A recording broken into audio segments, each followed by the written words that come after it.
Chapter 4. The next morning, on her breakfast tray, Miss Bart found a note from her hostess. "Dearest Lily," it ran, "if it is not too much of a bore to be down by 10, will you come to my sitting room to help me with some tiresome things?" Lily tossed aside the note and subsided on her pillows with a sigh.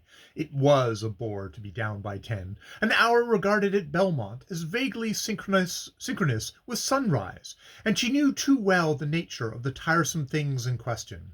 Miss Pragg, the secretary, had been called away, and there would be notes and dinner cards to write, lost addresses to hunt up, and other social drudgery to perform. It was understood that Miss Bart should fill the gap in such emergencies, and she usually recognized the obligation without a murmur. Today, however, it renewed the sense of servitude which the previous night's review of her checkbook had produced. Everything in her surroundings ministered to feelings of ease and amenity. The windows stood open to the sparkling freshness of the September morning, and between the yellow boughs she caught a perspective of hedges and parterres, leading by degrees of lessening formality to the free undulations of the park. Her maid had kindled a little fire on the hearth, and it contended cheerfully with the sunlight which slanted across the moss-green carpet and caressed the curved sides of an old marquette desk. Near the bed stood a table holding a breakfast tray with its harmonious porcelain and silver, a handful of violets in a slender glass, and the morning paper folded beneath her letters. There was nothing new to Lily in these tokens of studied luxury, but, though they formed a part of her atmosphere, she never lost her sensitiveness to their charm. Mere display left her with a sense of superior distinction, but she felt an affinity to all the subtler manifestations of wealth. Miss Trenner's summons, however, suddenly recalled her state of dependence, and she rose and dressed in a mood of irritability which she was usually too prudent to indulge. She knew that such emotions leave lines on the face as well as in the character, and she had meant to take warning by the little creases which her midnight survey had revealed. The matter-of-course tone of Miss Trenner's greeting deepened her irritation. If one did drag oneself out of bed at such an hour and come down fresh and radiant to the monotony of note-writing, some special recognition of the sacrifice seemed fitting, but Miss Trenner's tone showed no consciousness of the fact. "Oh, Lily, that's nice of you." She merely sighed across the chaos of letters, bills, and other domestic documents, which gave an incongruous commercial touch to the slender elegance of her writing table. "There's such a lot of horrors this morning," she added, clearing a space in the center of the confusion and rising to yield her seat to Miss Bart. Miss Trenner was a tall, fair woman, whose height just saved her from redundancy. Her rosy blondness had survived some 40 years of futile activity without showing much trace of ill usage, except in a diminished play of features. It was difficult to define her beyond saying that she seemed to exist only as a hostess, not so much from any exaggerated instinct of hospitality as because she could not sustain life except in a crowd. The collective nature of her interests exempted her from the ordinary rivalries of her sex, and she knew no more personal emotion than that of a hatred for the women who presumed to give bigger dinners or have more amusing house parties than herself.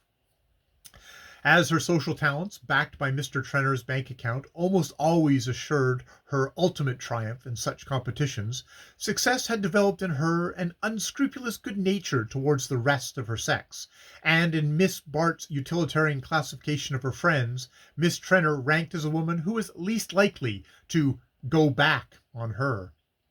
"It was simply inhumane of Prague to go off now," Miss Trenner declared, as her friend seated herself at the desk. "She says her sister is going to have a baby, as if that were anything to having a house party. I'm sure I shall get most horrid mixed up, and there will be some awful rows.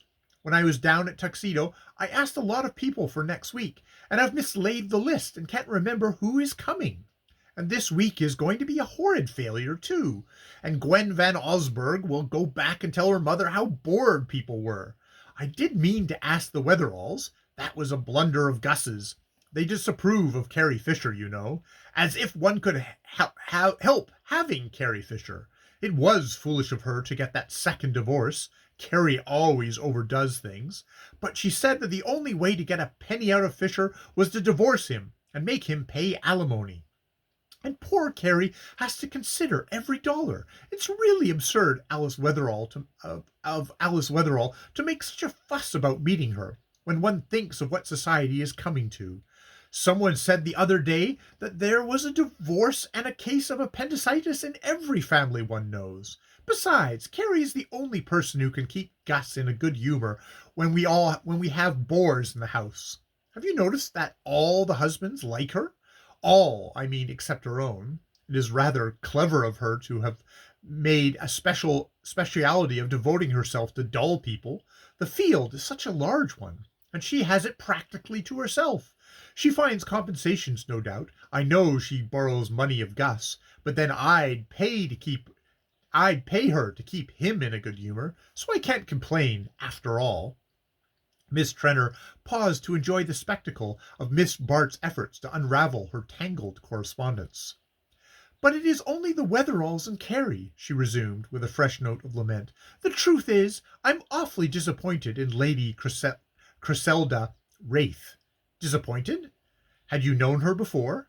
"Mercy, no. Never saw her till yesterday.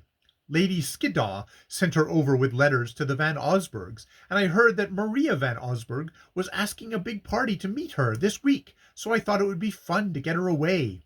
And Jack Stepney, who knew her in India, managed it for me. Maria was furious, and actually had the impudence to make Gwen invite herself here, so that they shouldn't be quite out of it. If I'd known what Lady Cressida was like, they could have had her and welcome. But I thought any friend of the Skiddaws was sure to be amusing. You remember what fun Lady Skiddaw was? There were times when I simply had to send the girls out of the room. Besides, Lady Criselda is the Duchess of Belshire's sister, and I naturally supposed she was the same sort. But you can never tell in those English families. They're so big that there's room for all kinds, and it turns out that Lady Criselda is the moral one. Married a clergyman and does missionary work in the East End. Think of my taking such a lot of trouble about a clergyman's wife who wears Indian jewelry and botanzis. She made Gus take her all through the glass house yesterday and bothered him to death by asking him the name of plants. Fancy treating Gus as if he were the gardener." Miss Trenor brought this out in a crescendo of indignation. "Oh, well, perhaps Lady Cressida will reconcile the Wetheralls to meeting Carrie Fisher," said Miss Bart pacifically. I'm sure I hope so, but she is boring all the men horribly, and if she takes to distributing tracts, as I hear she does, it will be too depressing. The worst of it is that she would have been so useful at the right time.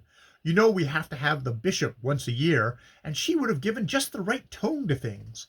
I always have horrid luck about the bishop's visits," added Miss Trenor, whose present misery was being fed by a rapidly rising tide of reminiscences. "Last year, when he came, Gus forgot all about his being here, and brought home Ned Winton and the Farleys, 5 divorces and 6 sets of children between them." "When is Lady Cressida going?" Lily inquired. Miss Trenor cast her eyes up in despair. "My dear, if one only knew! I was in such a hurry to get her away from Maria that I actually forgot to name a date, and Gus says that she told someone she meant to stop here all winter." "To stop here? In this house?" "Don't be silly. In America. But if no one asks her, you know they never go to hotels." "Perhaps Gus only said it to frighten you." "No, I heard her tell Bertha Dorset that she had 6 months to put in while her husband was taking the cure in Engadine. You should have seen Bertha look vacant. But it's no joke, you know. If she stays here all the autumn, she'll spoil everything, and Maria Van Osburgh will simply exult." At this affecting vision, Miss Trenor's voice trembled with self-pity. "Oh, Judy, as if anyone were ever bored at Belmont. Miss Bart tactfully protested. "You know perfectly well that if Mrs. Van Osburgh were to get all the right people and leave you with the wrong ones, you'd manage to make things go off, and she wouldn't." Such an assurance would have usually restored Miss Trenner's complacency, but on this occasion it did not chase the cloud from her brow. "It isn't only Lady Cressida," she lamented. "Everything has gone wrong this week. I can see that Bertha Dorset is furious with me." "Furious with you? Why?" "Because I told her that Lawrence Selden was coming, but he wouldn't, after all, and she's quite unreasonable enough to think it's my fault." Miss Bart put down her pen and sat absently gazing at the note she had begun. "I thought that was all over," she said. "So it is, on his side. But of course Bertha has been idle since. But I fancy she's out of a job just at the present, and someone gave me a hint that I had better ask Lawrence. Well, I did ask him, but I couldn't make him come, and now I suppose she'll take it out on me by being perfectly nasty to everyone else." "Oh, she may take it out on him by being perfectly charming, or someone else." Miss Trenner shook her head dolefully. "She knows he wouldn't mind. And who else is there? Alice Wetherall won't let Lucia out of her sights. Ned Silverton can't take his eyes off of Carrie Fisher, poor boy. Gus is bored by Bertha. Jack Stepney knows her too well. And, well, to be sure, there's Percy Gryce." She sat up, smiling at the thought. Miss Barton's countenance did not reflect the smile. "Oh, she and Mr. Gryce would not be likely to hit it off." "You mean that she'd shock him, and he'd bore her? Well, that's not such a bad beginning, you know. But I hope she won't take it into her head to be nice to him, for I have asked him here on purpose for you." Lily laughed. "Merci du compliment. I should certainly have no show against Bertha." "Do you think I am uncomplimentary? I'm not, really. You know, everyone knows that you're 1,000 times handsomer and cleverer than Bertha. But then you're not nasty. And for always getting what she wants in the long run, commend me to a nasty woman." Miss Bart stared in affected reproval. "But I thought you were so fond of Bertha." "Oh, I am. It's much safer to be fond of dangerous people. But she is dangerous. And if I ever saw her up to mischief, it's now. I can tell by poor George's manner. That man is a perfect barometer. He always knows when Bertha is going to fall," Miss Bart suggested. "Don't be shocking. You know he believes in her still. And of course I don't say there's any real harm in Bertha. Only she delights in making people miserable. And especially poor George. Well, he seems cut out for the part. I don't wonder she likes more cheerful companionship." "Oh, George is not as dismal as you think. If Bertha did worry him, he would be quite if Bertha did worry him, he would be quite different. Or if she'd leave him alone and let him arrange his life as he pleases. But she doesn't dare lose her hold on him on account of the money, and so when he isn't jealous, she pretends to be." Miss Bart went on writing in silence, and her hostess sat following her train of thought with frowning intensity. "Do you know," she exclaimed after a long pause, "I believe I'll call up Lawrence on the telephone and tell him he simply must come." "Oh, don't," said Lily with a quick suffusion of color. The blush surprised her almost as much as it did her hostess, who, though not commonly observant of facial changes, sat staring at her with puzzled eyes. "Good gracious, Lily, how handsome you are! Why, do you dislike him so much?" "Not at all. I like him. But if you are actuated by the benevolent intention of protecting me from Bertha, I don't think I need your protection." Miss Trenner sat up with an explanation. "Lily! Percy! Do you mean to say you've actually done it?" Miss Bart smiled. "I only mean to say that Mr. Gryce and I are getting to be very good friends." I see." Miss Trenner fixed a rapt eye upon her. "You know, they say he has 800,000 a year, and spends nothing except on some rubbishy old books, and his mother has heart disease, and will leave him a lot more." "Oh, Lily, do go slowly," her friend adjured her. Miss Bart continued to smile without annoyance. "I shouldn't, for instance," she remarked, "be in any haste to tell him that he has a lot of rubbishy old books."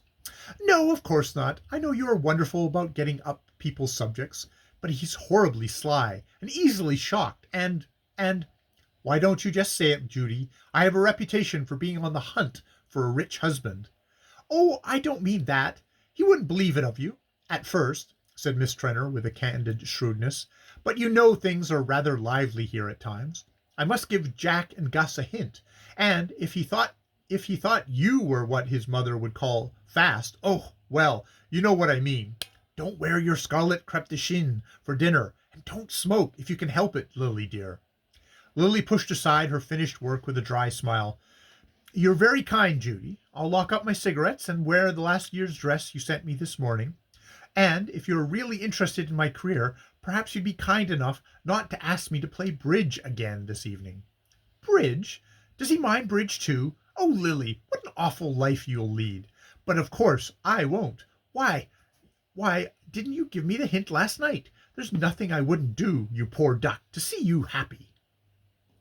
And Miss Trenner, glowing with her sex's eagerness to smooth the true course of true love, enveloped Lily in a long embrace. You're quite sure, she added solicitously as the latter you're quite sure, she added solicitously as the latter extricated herself, that you wouldn't like me to telephone for Lawrence Selden? Quite sure, said Lily.